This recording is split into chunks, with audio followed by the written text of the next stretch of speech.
अस्सलाम वालेकुम स्टूडेंट्स, हमने केमिस्ट्री चैप्टर नंबर 2 शुरू किया हुआ था केमिकल रिएक्शंस एंड इक्वेशंस। तो हमने केमिकल रिएक्शंस के बारे में हम पढ़ रहे थे। हमने कल कुछ टाइप्स पढ़ी थी। आज हम other types of chemical reactions पढ़ते हैं। जो हमने कल टाइप्स पढ़ी थी उनके अलावा भी कुछ टाइप्स होती हैं रिएक्शंस की। तो सबसे पहले हमारे पास है रिडक्स रिएक्शन।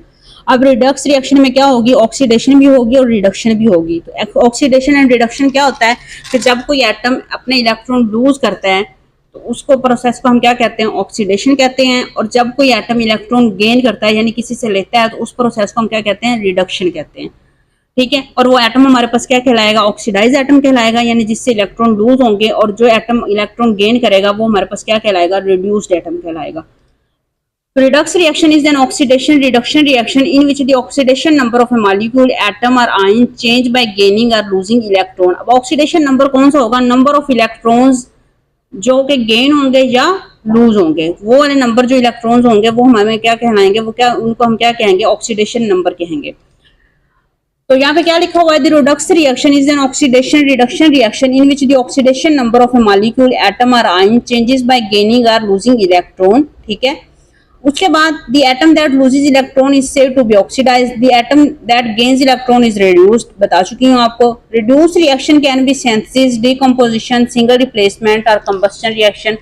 redox reaction जो होगा वो synthesis reaction भी हो सकता है, combination भी हो सकता है, single replacement, combustion वगैरह इनमें से कोई reaction भी हो सकता है।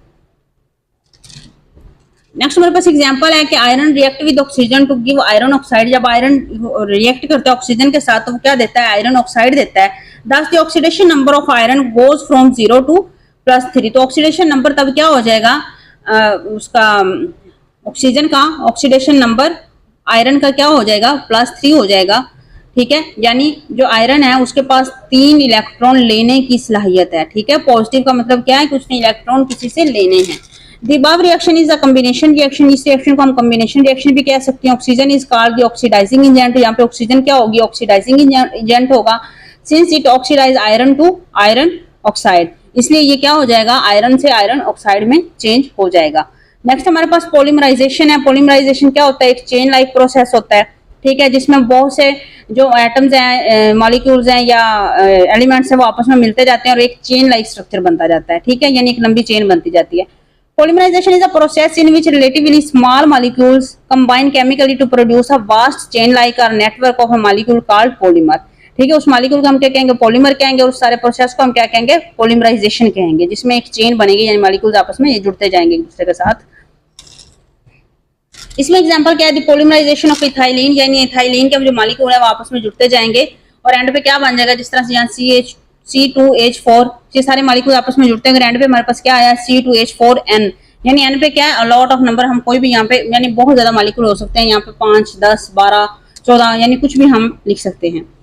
उसके बाद हाइड्रोलाइसिस। हाइड्रोलाइसिस में क्या होता है, हाइड्रो का मतलब होता है वाटर और लाइसिस का मतलब होता है ब्रेकडाउन, यानी पानी का टूटना। Hydrolysis is the breakdown of A molecule into 2 parts in the presence of water. किसी भी मॉलिक्यूल का 2 पार्ट्स में टूटना, किसकी प्रेजेंस में, वाटर की मौजूदगी में। तो उस प्रोसेस को हम क्या कहते हैं, हाइड्रोलाइसिस कहते हैं। एग्जाम्पल इसके क्या है, dissolving sulphuric acid in water. Sulphuric acid को हम पानी में डिसॉल्व कर दें तो उसके बाद उससे क्या हमें निकलेगा, बाइसल्फेट और हाइड्रोनियम आयन। बाइसल्फेट और हाइड्रोनियम आयन में वो चेंज हो जाएगा। ठीक है। नीचे आपके पास इसकी इक्वेशन भी लिखी हुई है। नेक्स्ट हमारे पास डिहाइड्रेशन सेंसिस। अब इसमें क्या होगा, पानी यूज नहीं होगा। Dehydration synthesis is the opposite to hydrolysis. ये क्या होगा, हाइड्रोलाइसिस के ऑपोजिट होगा। Here 2 molecules combine to form a new molecule and eliminate water. यहाँ पे 2 मॉलिक्यूल आपस में मिलेंगे और एक नया मॉलिक्यूल बनेगा और उसमें से और क्या निकलेगा, पानी निकलेगा।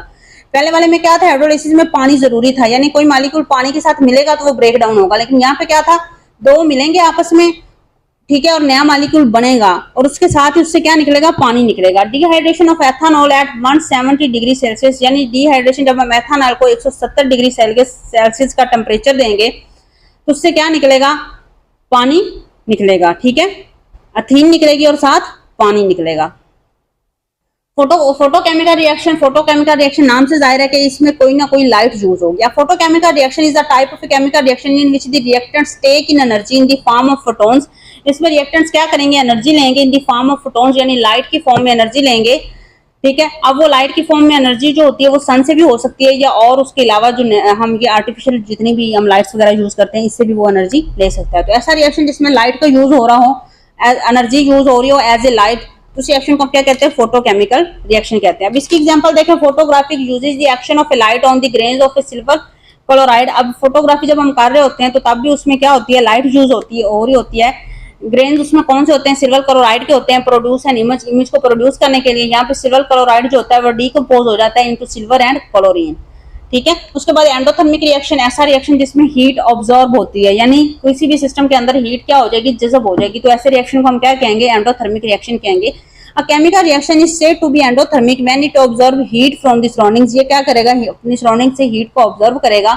इसकी एग्जांपल देखें, लाइमस्टोन और calcium carbonate decomposes when heated to high temperature. Limestone और कैल्शियम कार्बोनेट डीकम्पोज हो जाते हैं, कब होते हैं, जब हम इसको हाई टेम्परेचर देते हैं। क्विकलीम और calcium oxide and carbon dioxide are the products, तो उसके बदले में क्या निकलेगा, कैल्शियम ऑक्साइड निकलेगा, कार्बन डाइऑक्साइड निकलेगी, ठीक है, उसकी प्रोडक्ट्स में। जब हम क्या करेंगे, कैल्शियम कार्बोनेट को बहुत ज्यादा टेम्परेचर पे जाके उसको हाई टेम्परेचर पे जाके हीट, यानी इतनी ज्यादा उसको हीट देंगे तो उसके बाद क्या निकलेगा, कैल्शियम ऑक्साइड निकलेगा और कार्बन डाइऑक्साइड। अब क्या किया इसमें, उसने हीट अपने अंदर ऑब्जर्व की है, हीट ऑब्जर्व करने के बाद वो डीकम्पोज हुआ है। एक्सोथर्मिक रिएक्शन, इसमें क्या होगा कि ऐसा रिएक्शन होगा जिसमें हीट निकलेगी, ठीक है, ये हीट क्या करेगा, रिलीज करेगा। Chemical reaction is said to be exothermic when it releases heat to the surrounding. ये क्या करता है, सराउंडिंग्स में हीट को रिलीज करता है।